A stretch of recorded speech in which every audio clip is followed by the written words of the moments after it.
हरे Krishna everyone. सो आज मेरे योगा का सेकेंड डे था and I was kind of excited. So 8:30 की क्लास अटेंड करने का सोचा। क्लास से पहले अविरम को ब्रेस्ट फीड करवाया और जैसे जैसे उसको संजना के पास छोड़ के आई।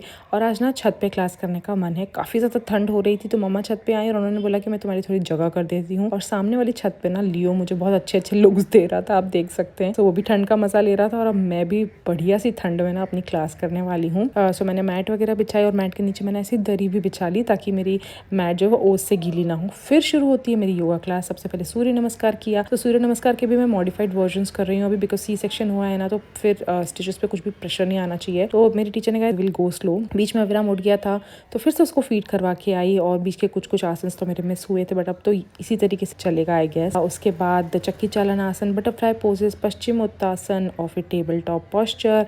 और मुझे अभी धनुरासन वगैरह करने को सब मना किया गया, जिससे स्टिचेस पे कुछ भी तरीके का खिंचाव आए। सब धीरे धीरे करेंगे हम लोग।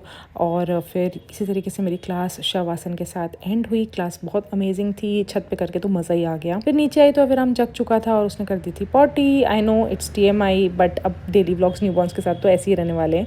तो मैंने फिर उसके पूरे कपड़े चेंज किए। थोड़े से कपड़े भी ख़राब हो गए थे, बच्चों का तो ऐसे ही रहता है। फिर पापा ने मेरे लिए बीटरूट, गाजर और आंवला का जूस बनाया था, जो कि मैंने गट करके पी लिया। और फिर बारी थी भजन सुनने की, तो फिर अविराम को गोद में लेके आ गई और भजन सुने। तो अविराम का तो सुबह से यही काम रहता है, ऑन एंड ऑफ फीडिंग चलती है उसकी, भजन सुनता है वो, फिर थोड़ा सा सो जाता है, थोड़ा सा जग जाता है, यही चलता है उसका लिटरली।